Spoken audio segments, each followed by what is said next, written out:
The day Richard Whitmore passed on, Palm Beach felt like it tilted off its axis. I remember standing near the carved mahogany doors of Harrington and Associates, that old-school law firm just down the road from Flagler Museum, my uniform still smelling faintly of lemon cleaner. People looked at me like I crashed the party. I didn't care. After a lifetime of scrubbing floors, a little humiliation was nothing new. But inside, my heart was shaking. Then came the moment every news crew in Florida was waiting for, the reading of the Whitmore will. If you're picturing the scene, think high ceilings, marble floors, suits so expensive you could pay my rent for years. Catherine Whitmore sat with her head high, eyes sharper than any attorney in the room. She wore a navy suit, probably designer, and that cold stare only a true socialite can perfect. Beside her were executives from Whitmore Industries, the kinds of folks who get their coffee delivered from drive-through windows they've never stepped inside. It was surreal. I glanced down at my own hands, rough from bleach, and felt every bit like an outsider. Still, I had a secret, the kind that burns in your ribs with anticipation. They had no clue what was coming. Mr. Harrington adjusted his glasses, cleared his throat, and began. The estate of Richard Whitmore, totaling assets valued at $80 million, is bequeathed in full to Marcus Williams. Every whisper stopped. Even the old clock on the wall seemed to hold its breath. Catherine's voice cut through the silence. "This is a false statement. He's a cleaning boy, not family. My father was out of his mind." Her lawyer, Bradford Kane, nearly knocked over his briefcase reaching for the microphone. I just stood there. Outwardly, maybe I looked rattled, fingers trembling a bit, but inside, calm. I'd prepped for this. 6 months waiting, 6 months knowing. Cameras flashed everywhere. "Marcus, do you understand the implications?" Harrington asked. Catherine pointed at me, her face red with anger. "He's a stranger. He manipulated my father, took what wasn't his." She didn't realize I was her own flesh and blood. Not yet. I remembered Elena, my grandma, who raised me in a Bronx apartment barely big enough for both of us. She'd say, "Don't let high walls scare you, Marcus. Let 'em make you curious." She cleaned offices all her life, barely making enough for groceries, and I'd help after school. GED at 16, nights with online classes in accounting and legal basics. I took comfort in numbers. Cold facts kept me going when emotions threatened to overwhelm. Losing Elena last winter had shattered me, every penny we saved slipping away to cover medical bills. Catherine stalked over, the floral scent of her perfume nearly smothering. "I promise, Marcus, by the time I'm done, you'll regret ever stepping foot in Whitmore property." I looked at her, keeping my voice steady. "I'm sure the DNA results will clear things up, Miss Whitmore." She scoffed. People murmured, hungry for conflict. Then the hook. What she couldn't know was that tucked deep in my jacket pocket was a tiny drive, 47 voice memos Richard Whitmore had recorded for me, plus his final words spelling out every secret Catherine thought she'd buried. Would you believe Richard watched me for years on those office security cams? Said he regretted what he'd done to my mom, Isabella, decades ago. Catherine herself played a hand in their fallout. Secrets so convoluted even the True Crime Network might choke on them. But I didn't show my cards yet. Outside, a TV truck angled for a live shot as the courthouse doors swung open to the Florida sun. The social hierarchy in Palm Beach rippled. The cleaning boy had upended their world. Those same folks who ignored me at country fairs or football games now muttered, "Who's that kid?" And "Why him?" Gossip flew faster than an email chain on Wall Street. Truth was, I didn't want their mansion or their money. Not really. I'd have given anything just to see Elena smile again. Tell her we finally did good. Instead, I was caught up in a whirlwind of lawyers, TV crews, and strangers judging my worth based on the label on my shirt. One reporter asked if I felt lucky. I wanted to say, "Luck doesn't scrub floors at midnight," but I kept quiet. I heard Catherine threaten to bring in the IRS, claiming financial misappropriation, waving paperwork like it was a shield. Let her try. My real ace was what lived on those audio files, each timestamp with a story that made the fortune look small. Catherine thought she was the only shark in the water. She forgot some cleaning folks learned to swim by necessity. Here's my promise to you. I'm not here to write a sob story. I'm here to tell you what happens when you're underestimated, when even your wins come dressed as someone else's scandal, when the American dream turns sideways. So, if you want to see a cleaning boy from the Bronx go toe-to-toe with Palm Beach royalty and uncover secrets so deep they could really shake up who gets the last laugh, subscribe and stick around. Because this fight's just begun, and I've barely started cleaning house.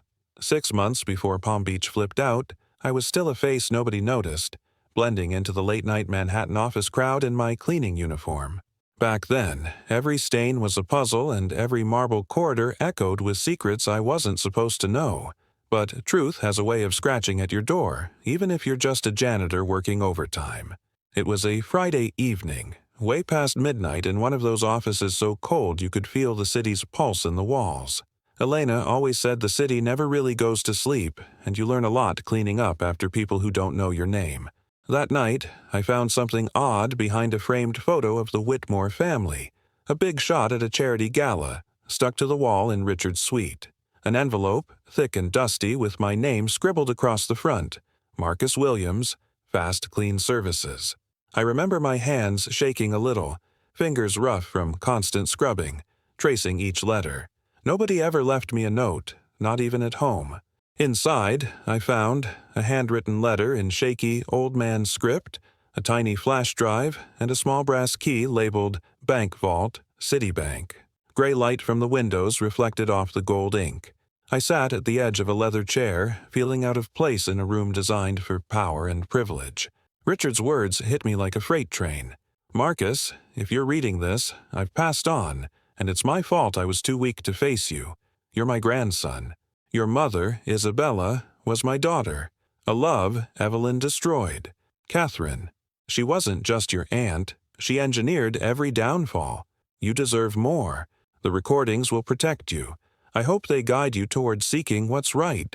Use the key if things get dangerous. You owe them nothing but the truth. I just sat there as the fluorescent lights buzzed overhead. I felt like the whole city was watching.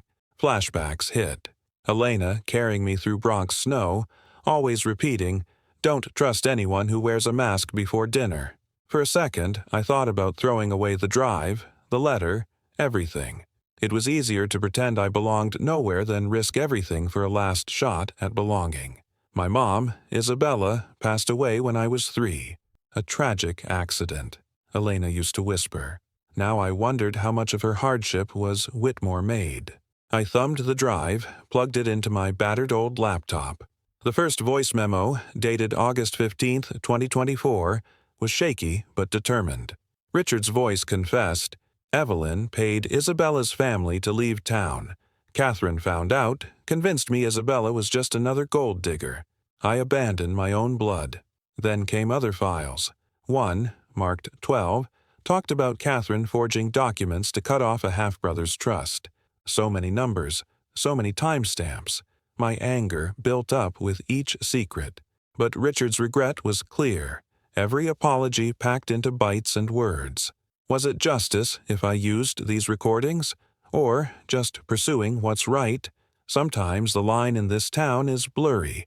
But after losing Elena to sickness and bills, after cleaning offices for people who'd never even nod at me in the hallway, it felt like the closest thing to closure I'd ever get. I started documenting everything.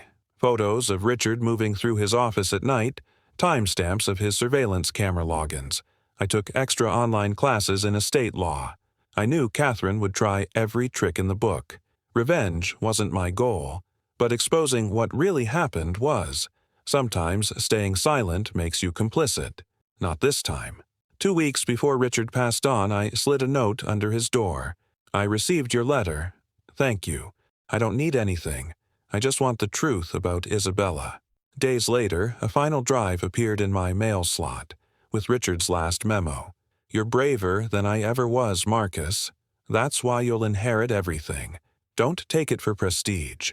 Use it to break our family's chain of hurt. Only then will Elena and Isabella finally rest. I remember sitting in our Bronx apartment, walls peeling, heater rattling, feeling my world grow and shrink all at once. Should I use the money? What about the pain that came with it? At times, I felt like I was borrowing someone else's story, like everything was just a setup for someone else's lesson on the American dream. In the dark, I replayed each voice memo, sometimes crying, sometimes just letting anger build, then letting it go. Elena's face flashed before my eyes. Old Polaroid of her at Main Street County Fair, blue ribbons, her hands dusted with flour. She believed in working hard, not waiting for luck. Richard's recordings didn't heal every scar, but they changed the way I saw myself. Not a cleaning boy, but someone carrying a legacy, good, bad, and in between. I started building a case file. Forensic accounting, timestamps, even CCTV angles. Catherine played games, but she underestimated me. In this city, underdogs learn to run their own investigations.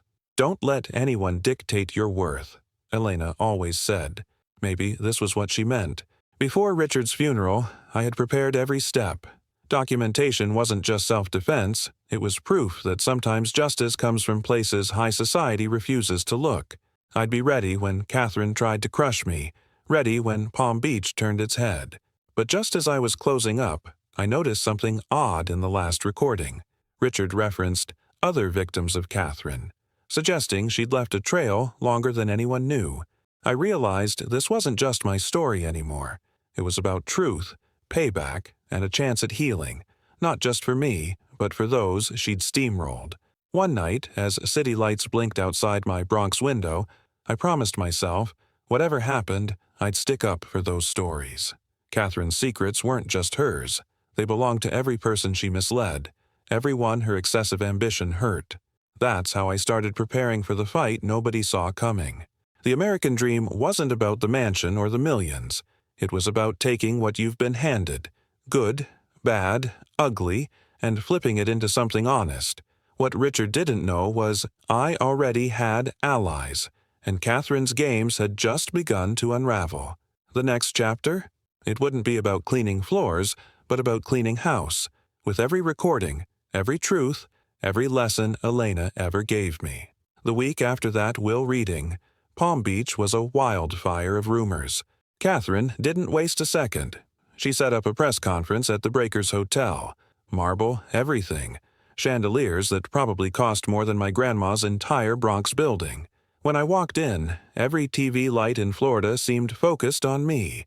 Catherine came flanked by Bradford Kane, her high-paid legal pit bull who made a point of showing everyone how much clout money could buy. Catherine stood at the podium in a tailored powder blue suit, pearls glinting under the spotlights, her lips drawn tight. Bradford cleared his throat. "This isn't a question of inheritance," he boomed, "but a breach of trust and undue influence over a respected patriarch. We have reason to believe Marcus Williams took advantage of Mr. Whitmore's declining health and misappropriated his assets." I watched as reporters scribbled furiously. Catherine glared at me. "He was a cleaning boy, not family. This is a scam.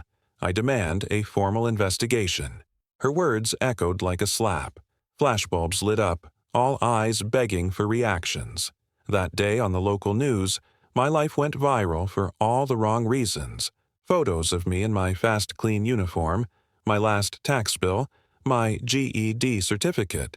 Everything Catherine could dig up splashed across morning broadcasts and social media. Gold digger janitor, fortune hunter, American dream gone sideways. It was like watching yourself get peeled apart in real time. Thing is, I stuck to the playbook Elena gave me. Don't let shame get in your head. So I put on my best, naive, out-of-his-depth act for a local WPTV reporter. I only cleaned Mr. Whitmore's office. "I never asked for a thing," I said, letting my voice shake just enough for the camera. "If the family wants the money, maybe they deserve it more. My grandma would have only wanted peace." I played it up, even as inside I was plotting. Every word Catherine put out was another boomerang headed her way. That afternoon, Bradford Kane delivered an 83-page petition contesting the will. The claims: cognitive decline, influence by subordinate, unusual changes to estate plans. Catherine's team rolled out medical proof, hiring Dr. Philip Morris, an expensive neurologist, to testify that Richard was not of sound mind. Never mind that those records were probably about as real as Catherine's charity donations. Catherine's next move was pure power play.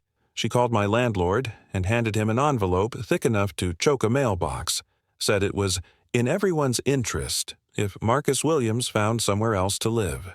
24 hours later, I was handed an eviction notice. Just like that, my job at Fast Clean couldn't be renewed. Lost the only steady paycheck I'd known since Elena passed on. The city can turn on you quick when the rich want it. For 3 nights, I crashed at the Salvation Army shelter near 136th Street. Dolores, one of the volunteers, handed me a bowl of soup and said, "You look like you need somebody to believe in you." I almost broke right there. But when the dorm lights went out, I pulled out my ancient laptop and kept studying Richard's files, building my case. Nobody was going to push me off course. By the weekend, Catherine had ramped up her smear campaign. Bradford gave news interviews about dangerous psychological manipulation, and the whispers around our old neighborhood turned into full-on shouts. I started getting the vibe. Even people from the Bronx weren't sure if I was just a patsy pulled into billionaire games. That's when Sarah Chen, immigration lawyer and no-nonsense Bronx local, agreed to represent me pro bono. She wasn't fooled by Catherine's act. "They're throwing everything at you, Marcus. You're going to lose unless you have a bombshell." She peered over her glasses, daring me to surprise her. I just slid the thumb drive across the table. "I've got 47. It's not time for them yet." Meanwhile, Catherine doubled down. She sent her own investigators after me, following every step, calling old bosses, pushing anyone with a reason to side with the Whitmores. She wanted to destroy every bit of reputation I had left, make me look unstable, unworthy, unwanted. I lost more than just a job. My name became tabloid bait. The saga hit another gear when Catherine's people offered me $10,000 to quietly disappear. I asked Sarah, should I take it and vanish? She laughed, cold and sharp. "If you take it, they'll say you proved their point. Fight, Marcus." All the while, the media dug for more dirt. Anything Catherine's side leaked went straight to the local papers. Janitor Marcus Williams evicted. More instability emerging. The story kept growing. But as the American dream looked like it was slipping through my fingers, I remembered Elena's words. Don't let them take your dignity with their headlines. That's when I found another bombshell. While reviewing Richard's voice memos, number 34 stood out. A low hiss, followed by Richard's whisper, "Catherine thinks she's above IRS audits.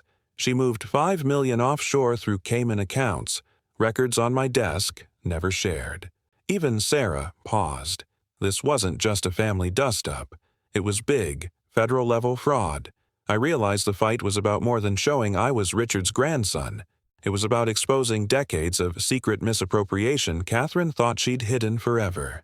Even as my world shrank to soup kitchens and borrowed beds, I was holding on to something bigger than money. It was about justice, about Elena, Isabella, and every person like me who gets chewed up when the rich rewrite the rules. That night, my case became national news. Cleaning boy ready to fight billionaire family. But the headlines never said what mattered. I was ready to clean house, and Catherine was about to find out nothing cleans deeper than the truth. The day of the preliminary hearing felt like the Super Bowl for secrets in Palm Beach. The sun was blazing outside, people clustered near marble columns pretending not to stare, but everyone seemed to be on edge. Courtroom 4A had that antiseptic chill that makes you feel like more than your fate is on trial. Judge Martha Hendricks presided. Her reputation for cutting through nonsense made her a local legend. Catherine swept in, all icy confidence, flanked by Bradford and 2 new attorneys in gray suits. First thing, Catherine demanded a formal DNA test. "Prove this boy's a Whitmore before he touches a cent," she ordered. I'd expected drama. Bradford and Catherine seemed convinced I'd hesitate, drag things out, but I agreed instantly, watching their faces twitch. I kept my game face, but inside I was almost relieved. I'd known for months. Sometimes facing down your story is easier than letting it chase you.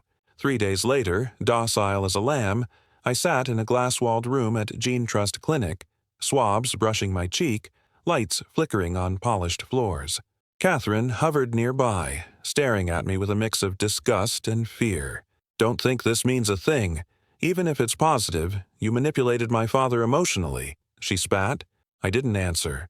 No point fueling a fire built on misinformation. That night, I caught wind of Catherine's true plan. Her little circle congregated on the Whitmore yacht. Classic Palm Beach move. This wasn't a celebration. It was an internal war council. What they didn't know was, I'd hired a drone for $300 from a Coral Gables tech kid. The recording caught Bradford saying, "Win or lose on DNA, you push the dementia angle. Dr. Morris is already bought and paid for. Richard was lost for months. Easy to sell if we paint Marcus as the manipulator." Catherine just smirked. To her, it was all a performance. Days blurred until the results landed. 99.97% probability. Marcus Williams is biologically Richard Whitmore's grandson. The entire room paused, stunned. Catherine's face fell, fury giving way to a rare flicker of panic. "That's impossible," she wailed. Judge Hendricks barely moved. "The court recognizes genetic standing. Arguments against inheritance will now proceed on different grounds." Catherine pivoted with Olympic speed, feeding Bradford a new angle. "If my father only discovered the relationship recently, Marcus weaponized that trauma against an aging man. Emotional manipulation is grounds for invalidation." Their desperation, wrapped in legalese, echoed every tactic the rich used to shift blame. But I wasn't done yet. I let Sarah Chen, my lawyer, drop the first real bombshell. She handed over an audio file, Memo 8, dated just weeks before Richard passed on. In it, Richard's voice was clear, his mind sharp. "I confirm Marcus Williams is my grandson. I altered my will fully aware of all implications. Marcus is not only deserving, he's here to correct mistakes Catherine made years ago. I am of sound mind. Dr. Laura Bennett can verify if necessary." It was the kind of recording that could break case law wide open. "Why didn't you give me this sooner?" Sarah whispered, eyes wide. "Because Catherine needs to hang herself first," I murmured. "I want her to commit to her lies. When she does, we'll prove perjury. No mercy, no escape." It wasn't about seeking payback for payback's sake. It was about truth finally finding a way to cut through privilege. Catherine, meanwhile, wasn't backing down. She pushed her legal team to leak stories to Page 6 and a cascade of tabloids. The new headline, "Alleged heir Marcus Williams living in shelters. Unstable, unfit to manage a fortune." Photos of me outside the Salvation Army, coffee in hand, became social ammo. That kind of attack isn't easy to swallow, especially when Palm Beach gossip circles love a spectacle. 10 days later, after the DNA storm passed, I found myself looking over my inbox at dawn. There, among spam and bank statements, was a message from AL Miami. It said, "I have proof. Catherine ruined my life, too. Ready to talk?" My heart beat faster.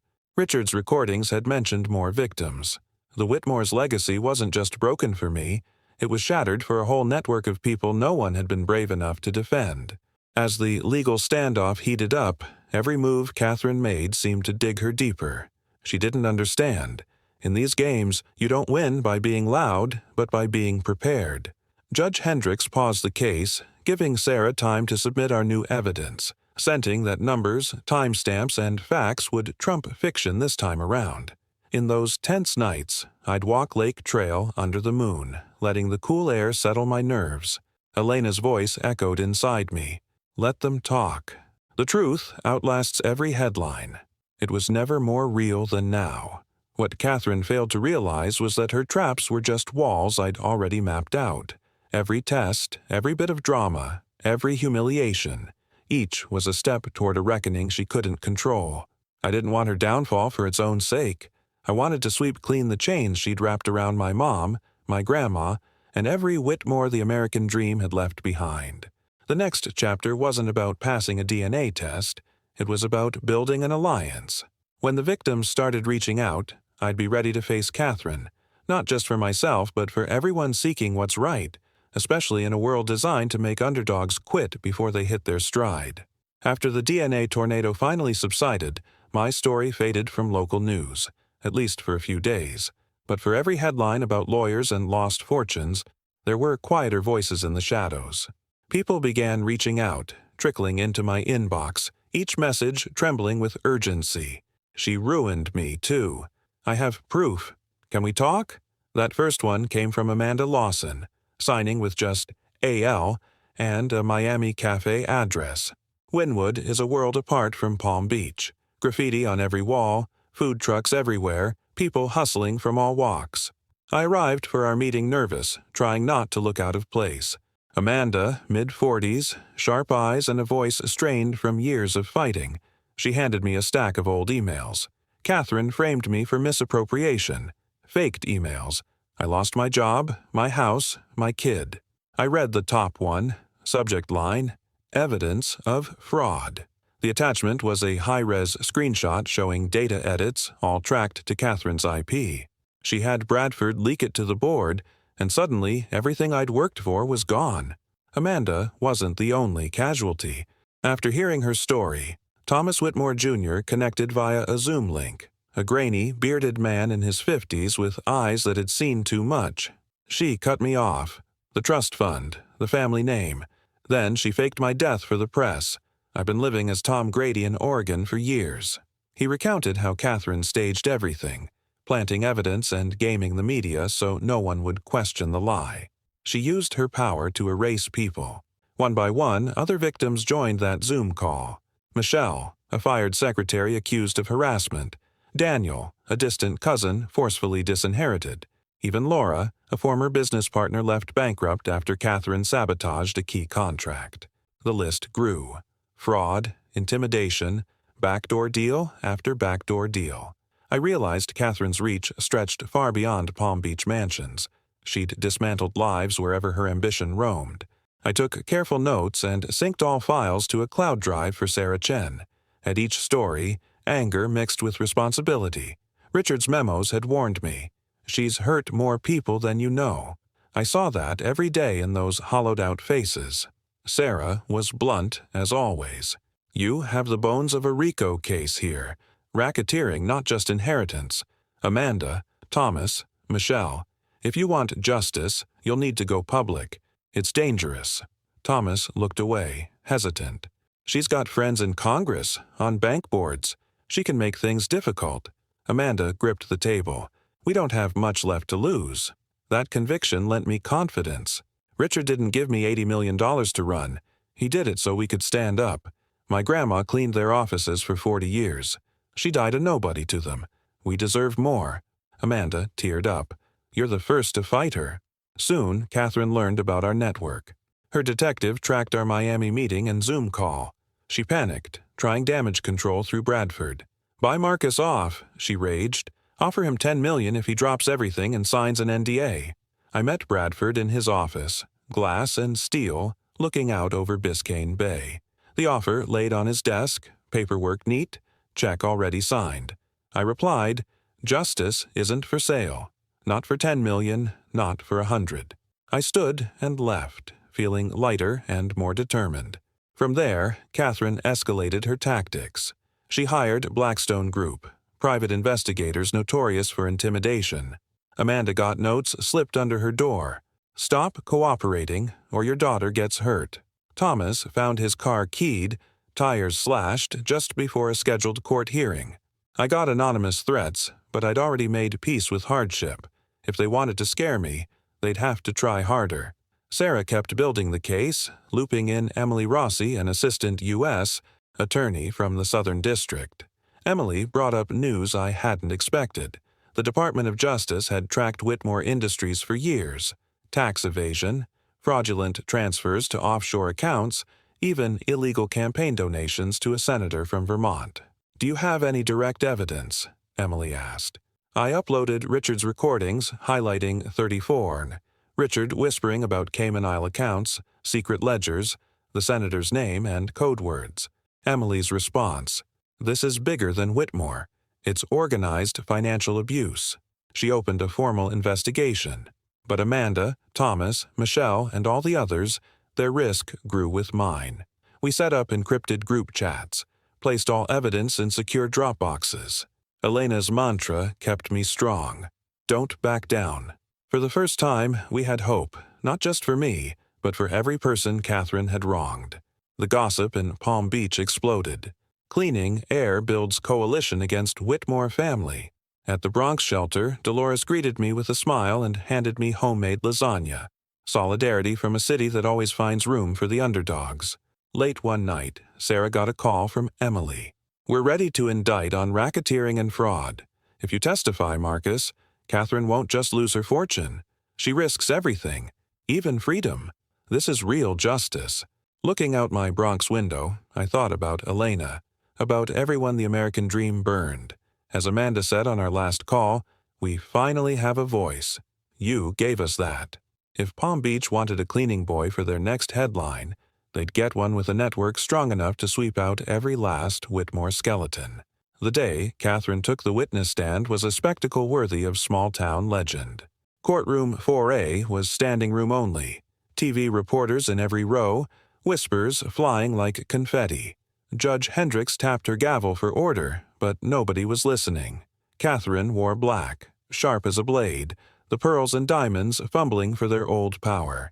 Bradford Kane, ever the puppet master, sat beside her table. Eyes locked on the jury. Bradford's strategy was full throttle. Paint me as a master manipulator, claim undue influence. He called Dr. Philip Morris, the neurologist, up first. Morris, stiff in a gray suit, spoke with the authority only big legal money buys. "Richard Whitmore presented moderate cognitive decline," he said, voice flat, "not fit to make estate decisions for the last 6 months." His notes were full of dates and jargon, all of it too neat, too rehearsed. As he ran through details, R. Whitmore, March 3rd, 2025, memory issues, confusion about names, I kept my face impassive. Let him bury himself. Sarah leaned over, whispering, "It's clear as day." "He's lying." I just nodded. "Not yet," I replied. "Let Catherine finish her performance." Her turn came next. Catherine walked to the stand all poise, only a tremor in her hands betraying nerves. She gave her testimony with practiced precision. "My father rarely recognized me.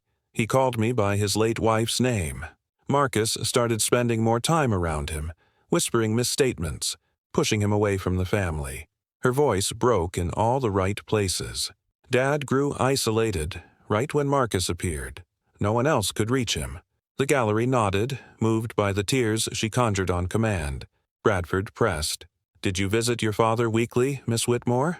She didn't hesitate. "Every week, without fail. I did everything I could." That was false. Security logs showed only 4 visits in half a year. But the storyline was set.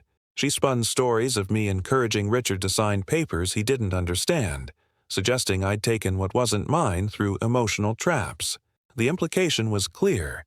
If Richard made mistakes, I was the reason. Then came the kicker. "My father loved me," Catherine said, choking back a tear. "He never would have left me penniless, not unless Marcus manipulated him." The press scribbled her words, all ready to crown her a victim.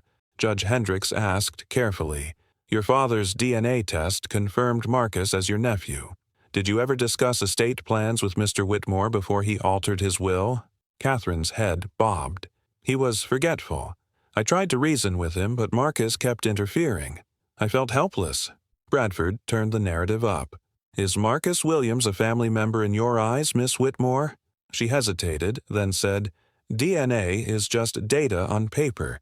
He's not family. He's a stranger." I caught her subtle panic, the kind you get when your story finally collides with the truth. Sarah Chen was ready.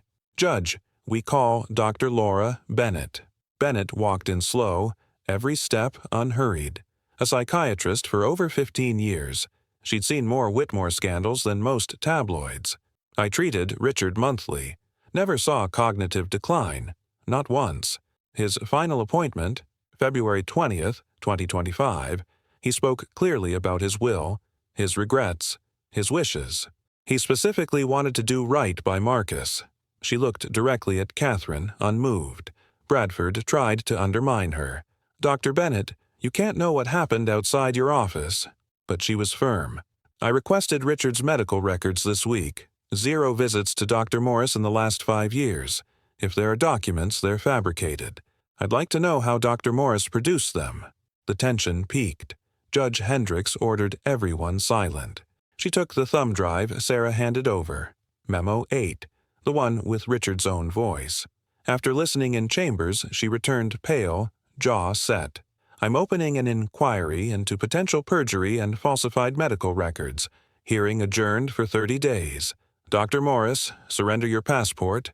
The press pounced. Headlines instant. Whitmore trial bombshell. Perjury allegations spark federal probe. Catherine left the courtroom, jaw tight, heels clicking a tune everyone heard. Sarah squeezed my shoulder. We're almost there. But for me, it wasn't over. Catherine had played her part, but the dominoes were just starting to fall. In the lawyer's office afterward, the team reviewed the day's footage. Dolores sent a message. Elena would be proud. Sometimes the truth actually wins. I let myself believe it just a little. Still, I knew Catherine. She wasn't finished. Outside, the courthouse was blanketed in dusk, palm trees rustling. Thomas sent a text. One battle down. Press forward. Amanda added, protect the evidence. Blackstone's on the hunt. I double-checked our files, locked everything tight. The American dream wasn't built for people like us, but step by step, we were rewriting the script. Next stop, Richard's recordings. The deeper we went, the clearer Catherine's pattern became. We weren't alone anymore. We were an army armed with truth. Cliffhanger, Judge Hendricks points directly at Catherine. Return in 30 days prepared to answer. No more games. After court recessed, the city buzzed with rumors, each headline sharper than the last.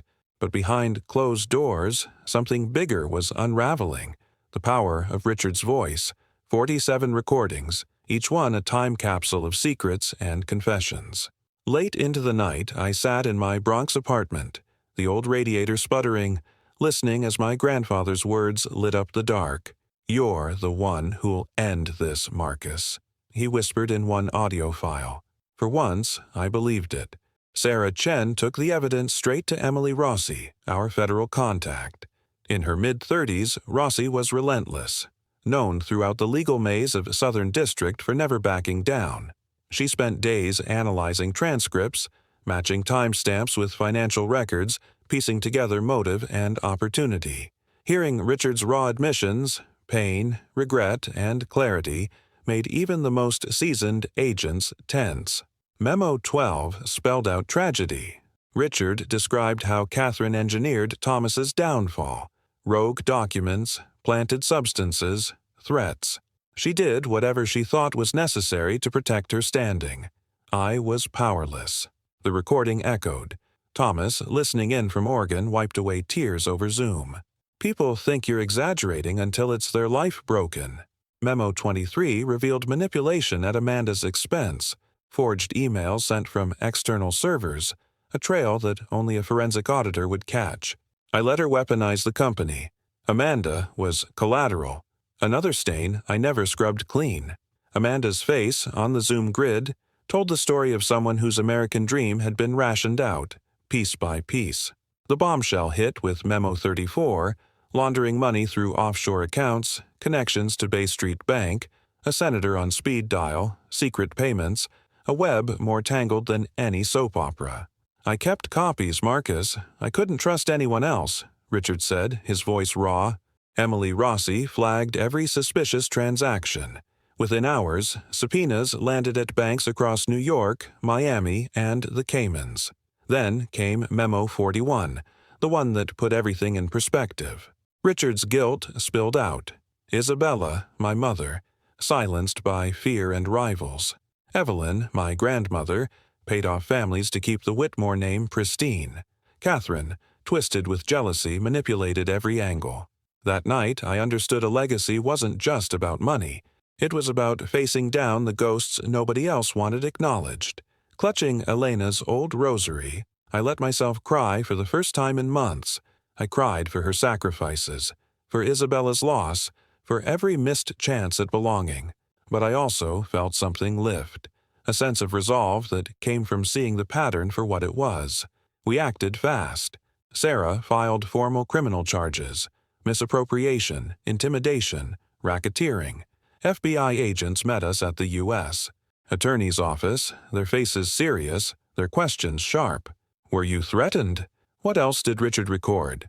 Are you willing to testify? The network of victims grew, and our unity made Catherine's intimidation only seem smaller. Catherine panicked. Bradford Kane resigned, disavowing her in public. I wasn't given the full story, he told the press. She scrambled to hire Victor Brandt, a legal legend, but even he privately admitted our evidence was overwhelming. She'll be lucky to walk away with anything, he whispered. Mornings, I walked to the corner bodega for coffee, neighbors nodding, some in sympathy, some in awe. That Little Bronx apartment, once a cage, now felt like a command center for justice. Newsletters flew by. Cleaning boy exposes empire built on lies. But the noise didn't comfort me. It was Elena's quiet advice that mattered. Finish strong, Marcus. Don't stop at the first sign of victory. Meanwhile, Palm Beach social circles crumbled. Catherine was frozen out. Phone calls unanswered, invitations rescinded, social media ablaze. The last bastion of Whitmore privilege was crumbling under truth, and a city built on reputation watched as old money became old news. One evening, I visited the cemetery, placing fresh flowers on Elena and Isabella's graves. Your story's no longer silent, I whispered. For the first time, gratitude outlasted grief. Then came the call. Emily Rossi, her voice charged with possibility. Marcus, Catherine wants to negotiate. She'll name names, hand over documents, expose offshore accounts, campaign donors, on one condition. You have to authorize a plea deal. Her assets, her reputation, her freedom are all on the table. I stood in the window, city lights flickering across the Bronx. Amanda wrote, "Don't settle cheap. This is how change happens." Thomas called, "I'm with you, whatever you decide." For once, the choice was mine. Palm Beach had never seen a battle quite like this, but the answer wasn't just mine. It belonged to everyone. Justice was not just a verdict. It was what our story could do for those still fighting, still hoping, still hurting. The cliffhanger burned in my chest. Would I exchange full exposure for Catherine's cooperation, or push for public reckoning and let every Whitmore secret flood daylight? The next courtroom was more than a legal arena. It was the battleground for redemption. And this time, I wasn't cleaning up someone else's mess. I was fighting for the truth. Palm Beach never expected to see one of its own sitting on the wrong side of a federal trial. Catherine's world went from diamond luncheons and private golf to a concrete bench in the Palm Beach federal courthouse. Cameras lined the sidewalk, reporters tripping over each other to catch a glimpse of the once queen of society. My phone buzzed nonstop. Interview requests, news updates, texts from neighbors and folks I barely remembered from high school. Emily Rossi called me for final authorization. She's ready to trade everything: assets, confessions, names of co-conspirators. Her lawyers want the 30 years down to 15. No parole unless restitution is paid in full, and she offers public apologies. My stomach twisted. All eyes were on my decision. I met with Sarah Chen in her small law office. Sarah ran her finger down the plea agreement. You're holding all the cards. You can insist on a public apology, force her to face the people she hurt, but you can also demand she doesn't just confess, she gives back. Real money for real victims. I thought of Amanda, of Thomas, of my grandma scrubbing Whitmore floors for chump change. That evening, with the sun dipping behind the courthouse, Catherine made her move. The courtroom bustled. News crews fought for camera angles, and the gallery filled with bitter ex-friends hiding behind sunglasses waiting for the crash. Catherine wore no jewelry this time, just a dark suit in that years-old glare, now faded and tired. Her once loyal attorney looked away. Judge Roland Carter read the charges aloud. Catherine barely reacted. I watched from the first row as she stood, hands trembling, voice steady but hollow. I plead guilty to all charges. I apologize to my late father's employees, my cousin Thomas, Amanda Lawson, and Marcus Williams. What I did was wrong, caused pain, and devastated lives. I'll make restitution in full. The words dropped like stones in water, ripples of silence carrying through the crowded room. The judge laid out the terms. 15 years in federal prison. No luxury, no early release. over $30 million in real estate and stocks liquidated into a victims fund, ordered to write apology letters to every person she wronged. Catherine stood frozen in the defendant's box. For the first time, I saw her as the product of excessive ambition, not just an enemy. For her, the American dream curdled into a cage. Reporters mobbed the parking lot as she was led away in cuffs. "No comment," her lawyer snapped, shielding her from the bright lights. My phone flooded again. "How does it feel? Are you satisfied?" That last one stuck. No, I wasn't satisfied. Not in the way they wanted. This win wasn't about gloating. It was about a ripple effect for others who'd never get justice. Amanda called, voice breaking with gratitude. "Thank you, Marcus. My daughter's coming home. I finally have my life back." Thomas sent a photo of himself outside a real estate office, smiling for the first time in years. Dolores from the Bronx wrote, "They're talking about you in every church bulletin. Keep your head high, honey." The headlines rolled in. Whitmore Dynasty brought low by cleaning boy with a hidden legacy. Justice served in Palm Beach. But that night, back in my apartment, something quieter happened. Relief, but also the weight of every story, every victim, every expectation. I had the money now, court certified, but it felt more like a trust than a prize. I made up my mind quickly. Using Elena's photo as a screensaver, I started plans for the Victims Fund. Sarah drafted the paperwork, and Amanda agreed to direct the new foundation. "It'll stand for more than restitution," she promised. "It'll stand for people being seen." Quiet moments still found me. I'd wander down the street to our old church, Father Michael's voice echoing in the nave. Sometimes justice grows in cracks nobody notices. The American dream was battered, yes, but not gone. The DOJ called for follow-ups. Congress wanted hearings. I turned most requests down. Enough airtime had gone to tragedy, and now it was time to build something real. I hired social workers, scholarship advisors, and put a down payment on a rec center in the Bronx. Catherine, for her part, would sit in her cell with only memory for company. She'd have to write every apology herself, no staff to soften the words. Every letter would be a brick in a new history for our fractured family. I decided not to respond. Some fights are best put to rest once the gavel falls. That evening, staring at the city lights, Thomas called again. "Catherine's gone, but we're still here. Time to live like Whitmore never meant secrets, just a real name and a shot at doing better." My story wasn't over, but the public reckoning finally was. The question lingered. What do you do after justice finally calls your number? Maybe you finally exhale. Or maybe you get to work building a future out of all your second chances. After the storm, New York felt achingly fresh. The air in the Bronx was sharp, bright, the city humming with early fall energy. For years, I'd dreamed about what life would be like without fear. No more eviction notices, no more hiding receipts. Now, with the inheritance finally transferred, $57 million after taxes and restitution, my life was suddenly defined by possibility. But possibility also means choice, and nobody gives you a manual for what to do with money that comes with trauma baked in. First, I settled Elena's debts. Medical bills, overdrawn accounts, even the overdue water bill her landlord swore he'd never really expected paid. I replaced her cheap marker at St. Raymond's with a granite headstone.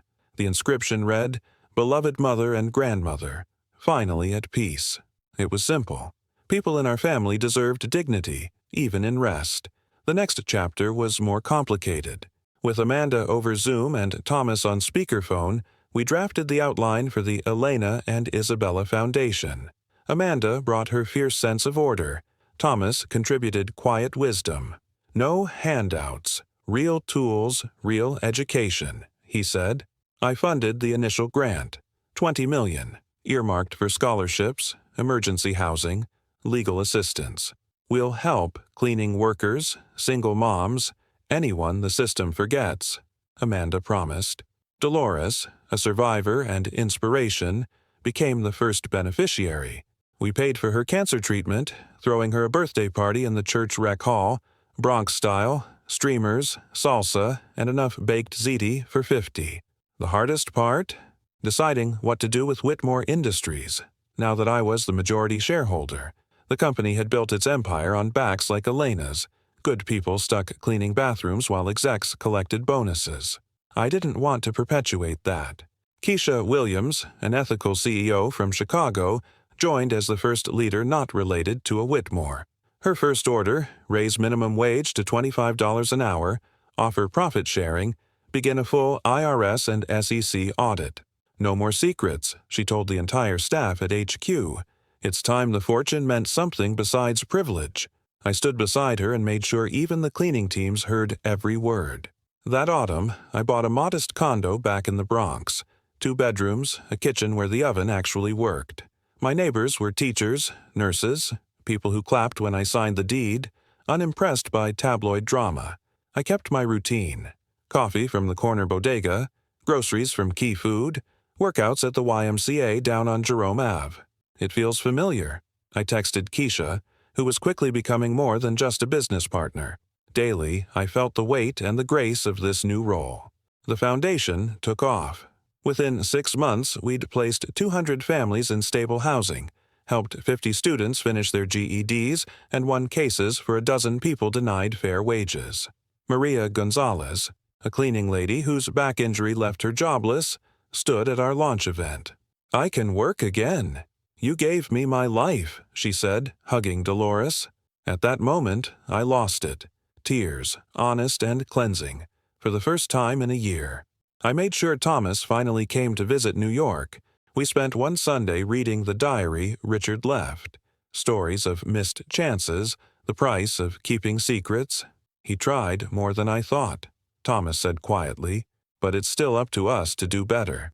That was the real inheritance. Not money, not property, but perspective. I paid for his therapy, helped him get his name reinstated, even celebrated his new local job at a fintech startup. Palm Beach could keep its old money. We were making new meaning here. Privately, I saw Dr. Okonkwo, a therapist who specialized in survivors of family neglect. Together, we worked through my guilt, Elena's final days, Isabella's memory, all the losses that no amount of cash could fix. "Trauma doesn't dissolve," he told me, "but you're using each hard piece to build something solid." Impact measured up. 6 months in, we'd made headlines for all the right reasons, not just the tabloid kind. Bronx Foundation fixes holes Whitmore dynasty left behind. The critics called me reluctant philanthropist. I didn't mind. That winter, I visited St. Anthony's on a snowy Saturday. Father Michael led a prayer for Elena and Isabella. I donated $500,000 to renovate the church, with a new community center for after-school programs. When he shook my hand, he said, "You turned loss into love, Marcus. Rare gift." Keisha celebrated with me over pizza. Not at any fancy place, just Joe's. "You're different," she said, smiling. "You act like it isn't your money at all." "It isn't," I replied. "It's everybody's." One night, Amanda emailed, "You finally have peace." Thomas left a voicemail quoting Elena, "Do the hard thing. It matters." My American dream was never about climbing the ladder. It was about building one for others, even if the rungs came from places life tried to break. As the city settled into new rhythms, I realized justice isn't the end. It's the doorway. A year had passed since Palm Beach headlines stopped mentioning my name. Autumn leaves littered the Bronx sidewalks, and whenever I looked at my apartment window, I saw kids running after footballs, laughter echoing in the chilly November air.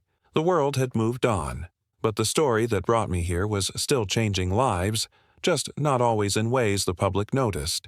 It all started with a message from Carla Stevens, the genealogist Amanda hired after our first major victories. She wanted to meet in person at the foundation office. Carla was bright-eyed, carrying stacks of papers and a yellowed letter from 1975. "You need to see this," she said.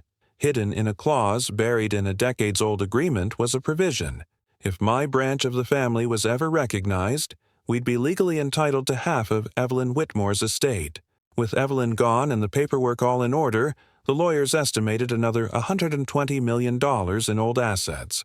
I faced a choice: pursue more fortune or let sleeping ghosts rest. That night, Amanda, Thomas, and Keisha joined me on Zoom. Amanda said, "You've already fixed what they broke." Don't let money drag your soul back. Thomas nodded. Peace is its own reward. Keisha added, think of what you've built. What feels right? The answer came quietly but sure. I won't push for it. We have enough. Let's make the most of what's here. 12 months out, the Elena and Isabella Foundation ran in 12 states, partnering with community centers from Detroit to Denver. We'd helped 2,000 families, granted $8 million in scholarships, and won life-changing legal battles. Amanda took her second shot at a family, reconciling with her daughter and running the foundations day to day. Thomas, now living under his real name, counseled victims of financial and family abuse. Dolores celebrated her 70th with a packed Bronx restaurant, tears streaming, voice full of gratitude. Maria Gonzalez walked again and mentored new scholarship recipients. Keisha and I. We learned to blend business with heart. More than once we ordered takeout and watched old sitcoms, finding comfort not in wealth, but in knowing where we belonged. She'd say, normal's overrated. Try honesty instead. Catherine, meanwhile, became a shadow, her apology letters arriving one by one, always handwritten but painfully formal. After 18 months in Coleman, she mustered a simple message. You found purpose where I found pride. Don't waste it. I tucked the letter away, unable to reply, thankful she could at least face what she'd done. The news cycle never captured what mattered most. The slow healing, Amanda's laughter as she played cards with staff, Thomas lighting candles in Palm Beach for lost friends, Dolores leading youth at church, Maria opening her own cleaning company. Justice, I realized, is built on moments small and large, not verdicts alone. Evenings I wandered Main Street, hand in hand with Keisha, watching as the Bronx pulsed with music, energy, possibility. On our last walk before Thanksgiving, she whispered, You broke the curse, Marcus. I let those words settle. We sat together over pizza, making plans not for travel or luxury, but for new grants, for community gardens, for mentoring programs. At Whitmore HQ, a memorial wall now lit the lobby. Photos of Elena, Isabella, Amanda, and every person the dynasty had forgotten. Underneath it, the inscription Keisha suggested, In memory of those denied dignity, may our legacy comfort, not corrupt. On anniversary night, I visited St. Raymond's with fresh flowers. We did it, Grandma, I said softly, the city's heartbeat humming through the air. Your name's on more than just a headstone. It's on every life we helped find hope. I let my tears fall, not because of regret, but because loss now meant legacy, a real one, sturdy and shared. Before sleep, I wrote an essay for The Atlantic. Money can fix broken roofs, but only character rebuilds families. I ended with, my inheritance was never just cash, it was history, heartbreak, and healing. I still struggle, still daydream about alternate endings. But through those long Bronx nights and bright afternoons, I found my answer. Legacy is more than estates and assets. It's breaking cycles, building ladders, and helping neighbors play football where once there was only silence. And with each new morning, I get up, brew coffee, and see the city alive outside my window. That's what being a Whitmore means now. Not secrets, but second chances. Not wealth, but wisdom. Before you go, if this story moved you, inspired you, or even made you rethink what true legacy is, hit that subscribe button, because every new subscriber helps us build more stories where justice and empathy win. Drop a like if you believe second chances deserve the spotlight, and share your thoughts in the comments below. Which moment resonated deepest, and what would you do in Marcus's shoes? Your voice powers this community, so let's keep growing together. One truth, one story, one real impact at a time.